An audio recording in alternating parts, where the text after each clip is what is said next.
राज्याचे महसूल मंत्री चंद्रशेखर बावनकुळे यांनी अमरावती येथे प्रसारमाध्यमांशी संवाद साधताना विविध महत्त्वाच्या मुद्द्यांवर आपली भूमिका स्पष्ट केली आहे. अतिक्रमणधारकांना पट्टे वाटपाबाबत बोलताना त्यांनी सांगितलं की देवेंद्र फडणवीस यांनी निवडणुकीत दिलेला शब्द पूर्ण केला जात आहे. 2011 पूर्वीपासून सरकारी जागेवर वास्तव्यास असलेल्या नागरिकांना पट्टे देण्यात येणार असून याचा सुमारे 15 लाख कुटुंबियांना लाभ होणार असल्याचं त्यांनी नमूद केलंय. भोंदूबाबांच्या प्रकरणावर प्रतिक्रिया देताना बावनकुळे म्हणाले की महाराष्ट्रातील जनतेच्या भावना तीव्र असून अशा प्रकारच्या भोंदूगिरीवर कठोर कारवाई झाली पाहिजे. तसेच जयंत पाटील यांनी चाकणकर प्रकरणात कारवाईची मागणी केल्याबाबत बोलताना त्यांनी सांगितलं की अनेकदा नेते विविध लोकांना भेटतात, फोटो काढतात, मात्र त्या व्यक्तीबद्दल पूर्ण माहिती असतेच असं नाही. लोकांची फसवणूक करणाऱ्यांवरच दोष आहे असं त्यांनी स्पष्ट केलंय. नरहरी झिरवळ यांच्या संदर्भात निर्णय हा उपमुख्यमंत्री सुनेत्रा पवार व मुख्यमंत्री देवेंद्र फडणवीस घेतील असंही त्यांनी सांगितलंय. चाकणकर यांच्या राजीनाम्याबाबत चौकशी सुरू असून त्यानंतरच पुढील निर्णय घेतला जाईल असंही त्यांनी स्पष्ट केलंय. तसेच महिला आयोगाच्या अध्यक्षपदाबाबत अंतिम निर्णय सुनेत्रा पवार घेतील असंही त्यांनी सांगितलं. मुख्यमंत्री देवेंद्र फडणवीसजी यांनी विधानसभेच्या निवडणुकीमध्ये जो संकल्पनामा दिला होता, जो विकासनामा दिला होता, त्यावेळी शब्द दिला होता की महाराष्ट्राच्या जी जनता आहे, जी सरकारी जागेवर राहतं, जे नागरिक राहतं, त्या नागरिकांना त्यांच्या मालकी हक्काचे पट्टे मिळावे, त्यांच्या घराचा बांधण्याचा मार्ग मोकळा व्हावा, याकरता आम्ही मंत्रिमंडळात हा निर्णय घेतला.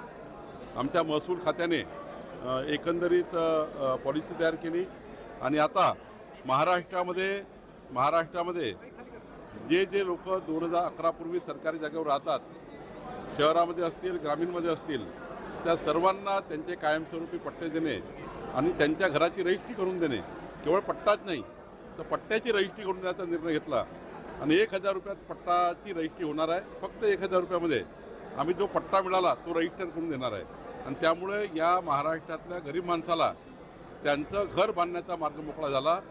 आधीच्या काळामध्ये फक्त प्रधानमंत्री आवास योजनेच्याच लोकांना पट्टे वाटप करायचो, आता सरसकट सर्वच लोकांना पट्टे वाटप करण्याचा निर्णय घेतला आहे. एकट्या अमरावतीमध्ये जवळपास 22-23 हजार परिवाराला या निर्णयाचा फायदा होणार आहे आणि महाराष्ट्राचा विचार केला तर 15 लाख नागरिकांना, परिवारांना प्राथमिक टप्प्यामध्ये याचा फायदा होईल.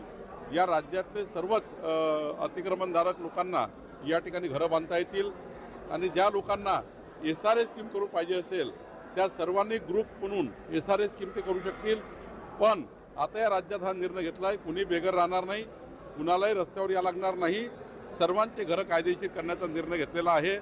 आणि एखाद्या वेळी जर काही घरं आपण कायदेशीर करू शकणार नाही, पूर संरक्षण भिंती आहेत किंवा फ्लड डॅमेज एरियात बसलेले आहे किंवा ज्या ठिकाणी कायदेशीर करता येणारच नाही, अशांना सुद्धा दुसरीकडे त्यांना त्यांचे प्लॉट वाटप करून त्यांनाही घरं देण्याचा निर्णय सरकारने घेतला आहे. स्टेटमेंट दिलेलं आहे त्यात असं आहे की सर्वांच्याच भावना तीव्र आहे.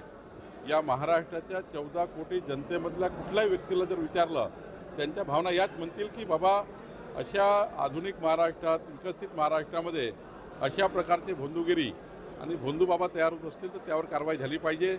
ही महाराष्ट्राचीच भावना आहे, महाराष्ट्राचीच भूमिका आहे. जयंत पाटील आणि रुपाली चाकणकर यांना पण सह आरोपी करा अशी पण मागणी करतात. नाही, असं आहे की अनेक लोक जेव्हा एखाद्या व्यक्तीबद्दल ऐकतात त्याबद्दल तेव्हा जात असतात, त्यांना नमस्कार करत असतात, त्यांचे फोटो काढत असतात, तेव्हा काही माहीत नसतं कोणाला. आता कोण कसं आहे काय माहिती असतं, पण जेव्हा त्याचे असे प्रताप येतात बाहेर तेव्हाच कळतं माणसाला भोंदूगिरी आहे म्हणून.